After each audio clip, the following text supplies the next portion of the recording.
For Tuesday, March 9th. We're joined first by Jets defenseman Josh Morrissey. Anyone with questions for Josh, use the raise hand function now and we'll get started. Just as a reminder, it's one question each. Let's get started with Sean Reynolds from Sportsnet. Go ahead, Sean. Hey, Josh. Coming into the game, so much was made about the matchup between the high-end players on your teams. Did your team kind of set up to prove that you're one of the deepest teams in Canada here tonight? I don't think. I mean, it could be a storyline, but I don't think so. I think we're just coming in trying to, we know we're up against the number one team here in the North Division, and we're coming off a game that we didn't like. So we knew we needed to be ready. I don't think bottom line is when you're going up against the top team in the division, you want to bring your best. And I thought we played a pretty solid game tonight in a lot of areas. Some things we'll work on, and we know that they'll make adjustments and be better as well. But that's what these little mini-series are, what make these little mini-series fun. We'll go next to Josh Clipperton from the Canadian Press. Go ahead, Josh. Hey, Josh. Just in general, what did you like the best about your team's response after Saturday? I think just that nobody panicked. Obviously, you lose like that. It's nobody likes the feeling. But right after the game, Paul comes in and basically, tells us to park it. We had a couple days in between games, which was nice. And I think we have enough veteran players in our locker room that sometimes you're going to have games like that, and it's about how you respond. And the way Paul handled it, though, I think it's not like the next day we were singling guys out in video and sort of going through the whole, all 7 goals in slow motion, and where it feels like the world's ending. It was sort of just keep an even keel approach. It's a 56-game season, and you're going to have some of those here and there, so you got to let it go. And thought we had a great practice yesterday, and I bet no one was even thinking about that coming into the game. We'll go next to Jamie Thomas from 680 CJOB Jets Radio. Go ahead, Jamie. Hey, Josh. Did you effectively take away the middle of the ice off the rush tonight from the Leafs? I think we did a good job. Obviously, there's some plays that we can be better at in the middle of the ice for sure. They've got a lot of skill and speed, and they're dangerous off the rush. But I think when you play against a team like that, and there's a few with some elite players in our division here, obviously the middle of the ice is the most dangerous. So I thought we did a good job, and we're going to have to continue to fine-tune that and do a little better job here in the next couple of games. We'll go next to Paul Friesen from the Winnipeg Sun. Go ahead, Paul. Josh, what's the feeling getting your first goal of the season? Yeah, it was nice. I've had some good chances, made some good shots, but haven't go in. So it was nice to get one. Obviously, it was a nice lift. It felt good whenever you can score. And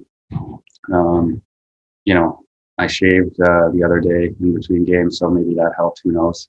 That's what the guys were saying. So I'll probably keep this look for a while. I'll go next to Dave McCarthy from NHL.com. Go ahead, Dave. Hey, Josh, just wondering how much credit you feel Connor Hellebuyck deserves for his work tonight in helping you guys have success. Yeah, I mean, pretty well anytime we win a game, you look at him or LB, and they're so huge for us. They're a part of every win, and he made some huge saves in the third period. There was a lot of scrambles in front of our net, obviously a couple breakaways, and he was rock solid. So, that's kind of what we expect of our goalies, because they just do that night in and night out, and he was really good again for us tonight. And final question for Josh. We'll go to Ken Weeb from Sportsnet. Go ahead, Weaver. Josh, what do you think of the way your defense corps handled things after Nathan left the game?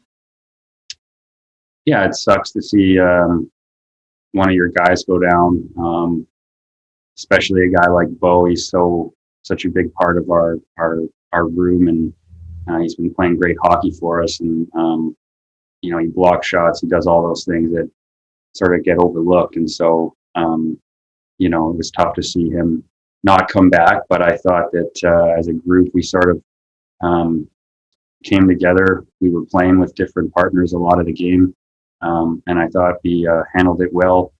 Tried to communicate a lot, and found a way to get a win against a tough team. A team with a lot of skill that is hard to play against with that dynamic skill. So I thought we did a good job. Thanks very much, Josh.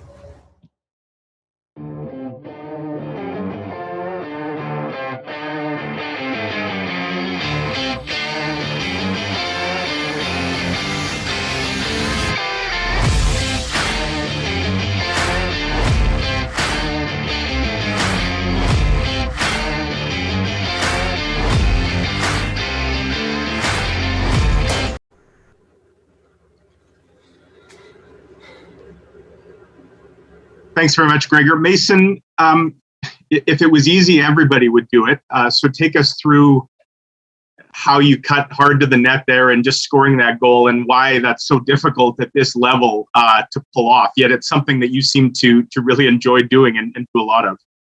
Yeah, it started with making the right reads in the neutral zone. Pionk stepped up, and then he made a really good play through a stick to Copper.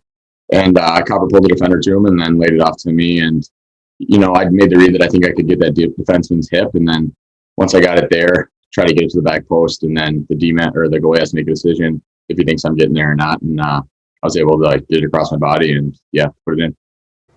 Go next to Ken Weeb from Sportsnet. Go ahead, Ken. Mason, what's allowed your group to respond the way that you have to losses so far this year? We're pretty level-headed. Never too low, never too high. It's kind of our mindset, and you don't like to lose 2 in a row in this league. And that's why it's so hard to get on a roll when you're winning. But, we were playing really good hockey up until that last game. And we flushed it out right away, got on the plane, didn't think about it anymore, and, made the corrections and got a big win here tonight. We'll go next to Carter Brooks from Game On. Go ahead, Carter. Hey, Mason, how do you maintain the same energy that we saw in the second and third period here going into Thursday and again Saturday playing the same team that is going to be hungry again? I think it's pretty simple, honestly. You're playing Toronto, who's number 1 right now in the North, and it's the team we're chasing. That's a team we want to beat every time we play them. So it's going to be a lot of good hockey these next couple of days, and we're definitely excited for the task at hand, and we're going to keep getting better and keep working hard. We'll go next to Murat Atesh from The Athletic. Go ahead, Murat. Thanks, Gregor. Hi, Mason. I mean, clearly that's a move that you like quite a bit. You've drawn penalties from it. You've scored, all those sorts of things. But so it's been part of a breakout season, it almost feels like. I want to ask you, going all the way back to training camp, it seemed like after camp every day you were sort of stapled to Adam Lowry. You guys were doing drills. And I'm wondering if you've kind of felt like you've been on a mission claiming that third line job since the day you arrived. You arrive at training camp and, you want more. You want to move up. You want to show you worked hard over the summer. You want to show you're an improved player. And I think I try to do that every day. Playing with Lowry is, he's a great player to be with. He's very responsible defensively. And, offensively, we've been able to make things happen as well. So I can't say enough good things about Lowry. And I think he makes, guys around him a lot better. So, Lowry is definitely very deserving of the success and offense we create. And final question to Ken Weeb from Sportsnet. Go ahead, Weaver. Mason, you see it a lot, but how would you describe the performance of Connor Hellebuyck tonight, specifically in the third period? Oh, he was awesome. The game before he gets pulled, you know what kind of Connor Hellebuyck you're going to get the next night. And you saw that he made a ton of big saves, especially late in the game. He's so calm and composed back there. He's our rock, and he wins a lot of hockey games for us. So I thought he was incredible tonight. Thanks very much, Happy.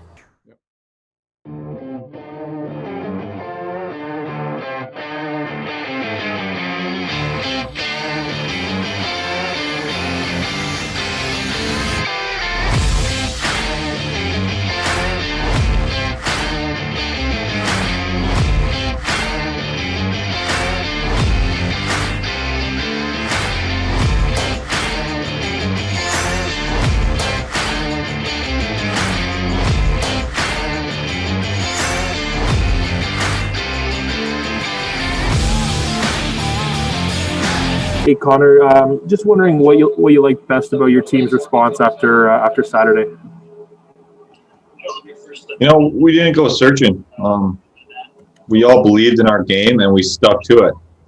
We had a good practice, and you could tell guys were hungry for it, and they didn't let it weigh in a negative way on their brains. And we came and stuck to our game. We'll go next to Ken Weeb from Sportsnet. Go ahead, Ken. Connor, how would you describe that third period? Pretty crazy. For the most part, I thought we were controlling things very well, and then they pulled their goalie early and get a flurry of shots, and it was good to get in a rhythm. But I thought the guys blocked a lot of key shots tonight, and that's what it takes to win. A lot of character in that room. We'll go next to Mike McIntyre from the Winnipeg Free Press. Go ahead, Mike. Connor, if I can just bring you back to that one chaotic sequence in the third period. I think you stopped Mitch Marner twice there, once with a sliding stop, and another time it looked like you kind of got spun around in your crease. So what did you see? Is that one where you're just kind of hoping that you got all the bases covered as the puck's coming at you? Yeah, that's one that you're.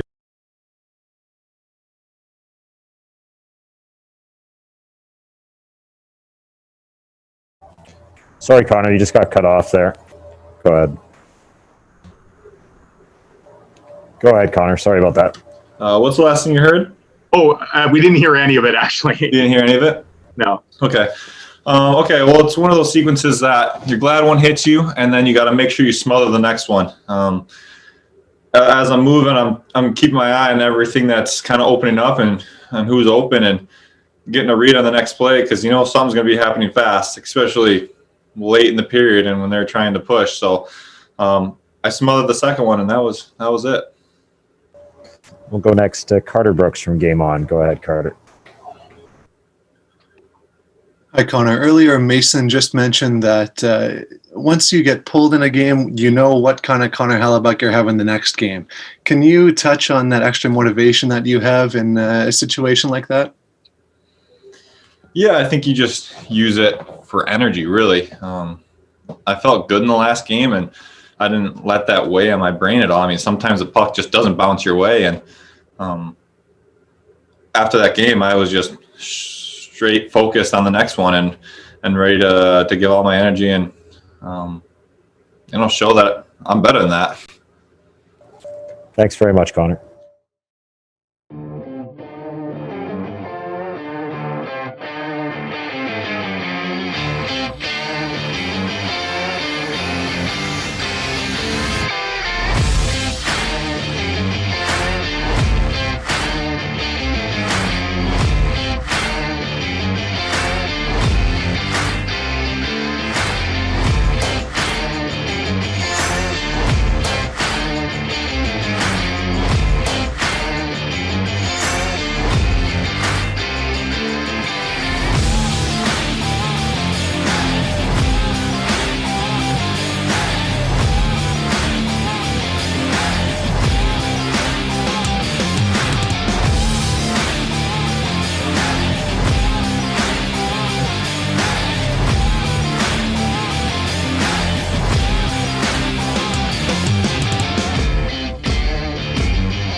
What stood out about the second period for your group? I thought, they got a big shot run on us there early. And then we were too far away from the puck early, and then we did a real nice job starting to support the puck and move it a little bit better, and push back. Did a better job controlling the middle as that period went on a little bit. We'll go next to Josh Clipperton from the Canadian Press. Go ahead, Josh. Hey, Paul. Josh Morrissey said that after Saturday, he went in and told the guys to flush that game. I'm just wondering what the balancing act is for a coach between, the tough love and the forget it when there's a game like that, when you obviously have things you want to correct, but you don't want to get guys in their own head. So you can't look at the game as the only event, of the last 3 weeks. We really liked a lot of our compete and where we were going into that game. And then if you've got a repeating problem in a game, and then all the rest of your game you don't mind, but there's and usually you're talking about like an effort issue or a cheat issue or something where we're thinking about offense when we should be thinking about defense. But we weren't very good, right? Like the entire team's minus, right? Both goalies don't like their game. And that wasn't who we were going in. We've played 25 games. We've had one of those. So do the math on that, 96% of the time we haven't played like that. So that's the 4% of your first 100 games that you don't like, you leave it. We'll go next to Drew Mandel from the Illegal Curve. Go ahead, Drew. Paul, does Mason Appleton have that kind of confident net drive last year, or is that a player who's beginning to harness all his talents and play with that level of confidence to do that? Yeah, success, if you get success at times, for sure. He's done it a couple times. He's got some action on it. He's driving the net now.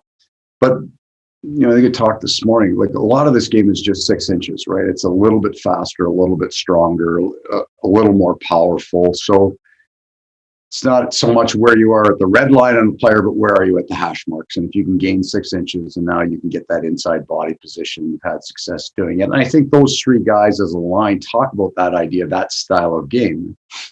There are other lines that will pull up on that, try to find a seam, try to do it differently. But those guys want to go to the net and go to the net hard. So it's kind of part of the people that you hang out with, they're hard driving guys to the net. So I think he's kind of learned from them.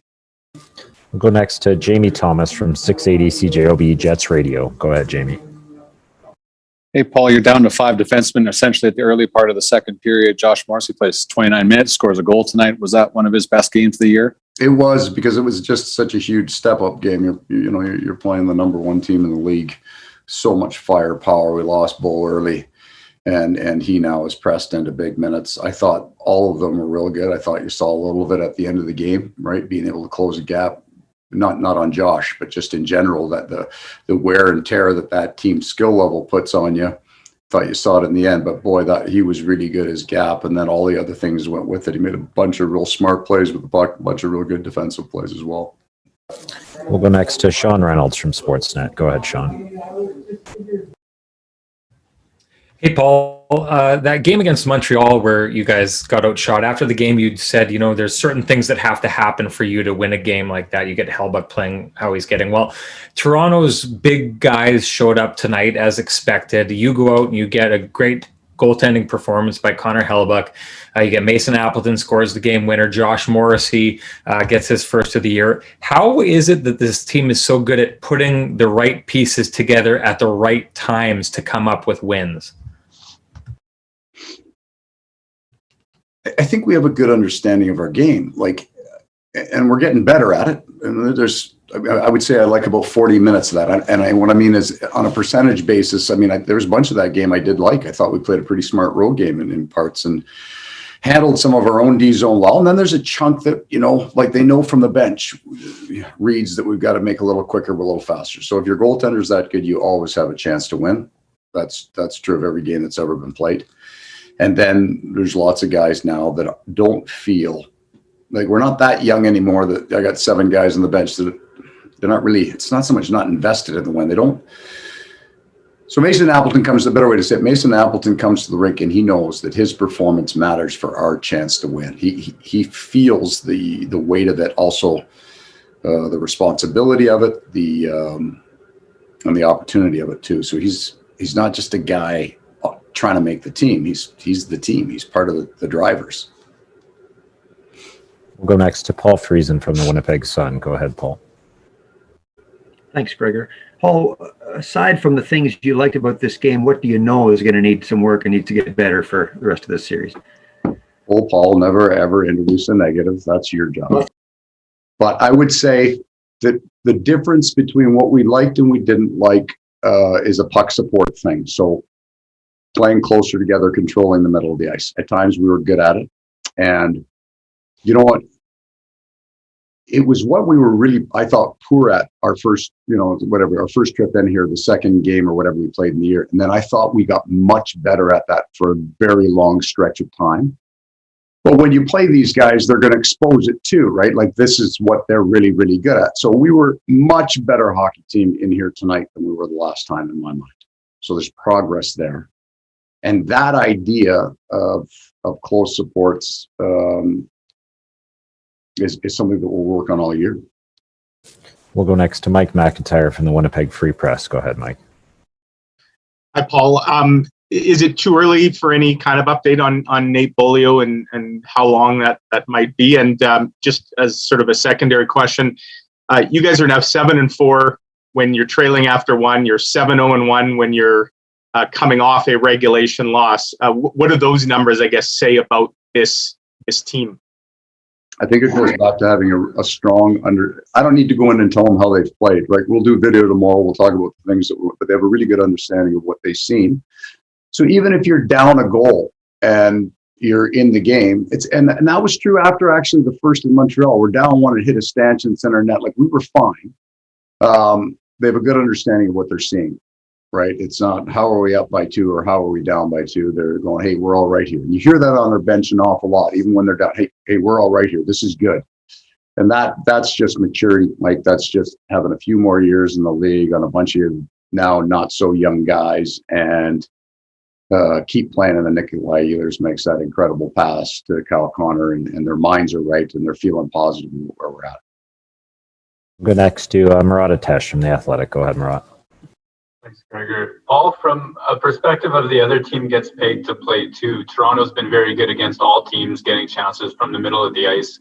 I'm wondering if you can explain kind of what it is about them in the offensive zone using their opportunities, opens up that ice and gets them to the middle. They have a really, really skilled team that plays fast. So, and they look for it, right? They look for those plays, right? They're trying to create that. They will shoot pucks for sure. But because they find that play so much, they instinctively go to it. They can look at some of the passes that they make look clean and easy on TV, but they're not. They're hard to do. I think that they're, maybe the best inside team in the league in terms of getting it off the wall and finding that seam and getting from behind the net onto the tape in the slot. It's not just a skill level thing. But that's a big part of it. I would say that they've had so much success doing it. They're kind of elite at it now. They can find it if they need it, right? Like and that's what they did. They pushed them in. They had a bunch of shots from the inner slot at the end there, and they're good at that. Just a couple more for Coach. We'll go next to Ken Weeb from Sportsnet. Go ahead, Weber. Paul, Mason Appleton said, you know what you're going to get from Connor Hellebuyck after he gets pulled. I mean, as a coach, what does it mean to have that quality? And also, could you still answer that question about Bolio if you have any information on him? Oh, I'm sorry. I wasn't. No, so I don't. He didn't return, but we'll have him looked at and have. I'll pretty sure I'll be able to give you, based on what I know of it, I'll be able to give you a pretty clean update tomorrow on where he's at with it. And yeah, I spent a lot of years in the league, Ken, where good men, decent goaltenders, right? But that guy is in that elite level. So when we're talking about, but I'll just say our team, when we're talking about Mark Scheifele or we're talking about Kyle Connor or Blake Wheeler's passing, right? There's an eliteness to it. And that is absolutely true of Connor Hellebuyck. He has driven himself to become an elite goalie that he comes to this rink today, not just fired up. There's also an underlying confidence there that he's going to be good. Thanks very much, Coach. Okay, guys. Thanks, everyone.